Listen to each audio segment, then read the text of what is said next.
নমস্কাৰ সকলোকে মই অন্যটা মিনি ব্লগ লৈ আপোনাক সকলোকে স্বাগতম জনাইছো আৰু কেনেকুৱা আছে জনাবচোন বহুত দিনৰ মূৰত আজি এটা মিনি ব্লগ লৈ আহিলো আৰু আজি ভাবিছো মিনি ব্লগটোত মই এটা চিকেনৰ ৰেচিপি লৈ আহো চিকেনটো সদায়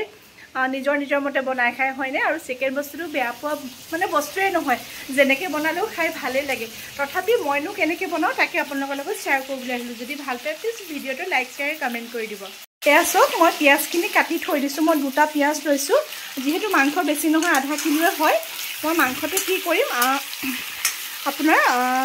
তেলটো পুৰা গৰম হোৱালৈকে তেলত অকণমান চেনি আৰু তেজপাত দি পিনে আৰু অকণমান গোটা গৰম মছলা দি পিনে পুৰা হাই ফ্লেমত মাংসটো ফ্ৰাই কৰিম যেতিয়া মাংসটো অকণমান ৰঙা হোৱালৈকে মানে ফ্ৰাই হ'ব তেতিয়াই মই পিঁয়াজ দিম তাৰ আলুটো অপশ্যনেল হয় আলু আপুনি দিবও পাৰে নিদিবও পাৰে মই যেহেতু মাংসত আমি আলু দিলে অকণমান বেয়া পাওঁ আজিকালি খাই সেইকাৰণে আলুটো মই চাগে স্কিপ কৰিবও পাৰোঁ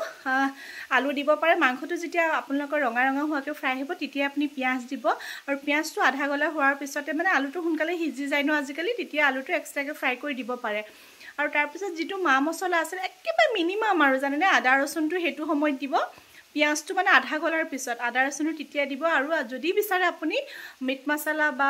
জিৰা হওক ধনিয়া হওক সেইবোৰ দিব পাৰে মই কিন্তু সেইবোৰ সকলোবোৰ স্কিপ কৰিম একোৱেই নিদিওঁ তাৰপৰা চাবচোন ইমান ধুনীয়া এটা মানে পিঁয়াজটো পিছত গলি বহুত ধুনীয়া এটা আপোনাৰ গ্ৰেভি এটা হৈ যায় মই বাৰু দেখাই থাকিম আপোনালোকক মুখেৰে নকওঁ চাওঁচোন তেন্তে ভিডিঅ'টোৰ মাজলৈ আগবাঢ়োঁ এয়া চাওকচোন মাংসটো অলপ ৰঙা হৈছে গম পাবই মানে ৰঙা হ'লে ইমানটো পৰ্যায়লৈকে ভাজিব আৰু এইটো সময়তে মই এতিয়া পিঁয়াজ দিম এতিয়া দেখিছেনে মাংসখিনি ধুনীয়া ৰঙা হৈছে আৰু এইটো সময়তে মই এই পিঁয়াজখিনি দি দিম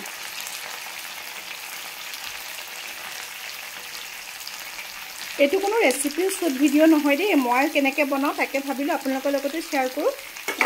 আপোনালোকেও এনেকৈ বনাই খাব পাৰিব আৰু মোক কমেণ্ট কৰি জনাবচোন খালে কেনেকুৱা পাইছে মাংসটো এইটো নেভাবিব দেই ৰঙচুৱাটো দেৰি গৈছে বুলি দেৰি যোৱা নাই একচুৱেলি মাংসটো যিমানে ফ্ৰাই কৰা যায় মাংসৰ টেষ্টটো ইমানেই ভাল হয় কিন্তু এইটো সময়ত মন কৰিব ফ্ৰাই কৰোঁতে তেতিয়া আপুনি মানে গেছটো ল' ফ্লেম নকৰিব এতিয়া আপুনি মিডিয়ামত পিঁয়াজটো অকণমান গলিব দিম আৰু এইটো মুহূৰ্ততে মই নিমখ দিম আৰু এই যে আদা ৰচুনখিনি মই অকণমান হেৰি কৰি থৈছোঁ এইখিনি আদা ৰচুন মই পেষ্ট নাই কৰা থেঠেলিয়াই দিছোঁ দেই থেঠেলিয়াই দিলে একচুৱেলি তাৰ যিটো ফ্লেভাৰ হয় সেইটো ধুনীয়াকৈ মানে একদম ভালকৈ ওলায় আৰু এইটো পৰ্যায়ত মই নিমখটো এতিয়াহে দিম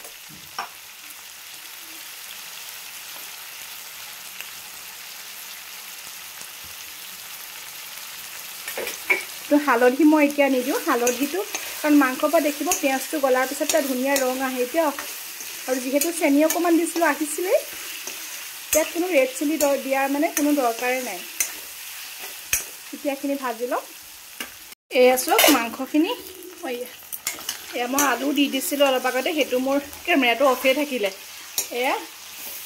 তাৰ ৰশ্মিয়ে খাব তাই মাংসত আলু দিলে ভাল পায় দেখিছেনে ৰংটো ইমান ধুনীয়া ওলাইছে ইয়াত এতিয়ালৈকে মই কোনো হালধি দিয়া নাই আৰু এইটো দি দিছোঁ এনেকৈ আৰু এইটো এতিয়া মই চিমত এনেকৈ থ'ম যেতিয়া বিলাহীটো গলি যাব ভাঙি দিম তাৰ পৰা চাব গ্ৰেভিটো একচুৱেলি এইটোৰ পৰা পিঁয়াজ আৰু বিলাহী এটাৰ পৰা এনেকৈ ওলাব আৰু এইটো লগে ভাতো বনাই দিছোঁ এয়া চাওক বিলাহীটোৰ পৰা এই চালটোতো এৰি গৈছে এই চালটো এতিয়া মই কাটা চামুচ এখনে এনেকৈ এৰুৱাই ল'ম তাৰ পৰা ভাঙি দিম তাৰ পৰা ধুনীয়াকৈ এটা গ্ৰেভি হ'ব পিঁয়াজটো গলিছে দেখিছে নহয় এয়া চালখন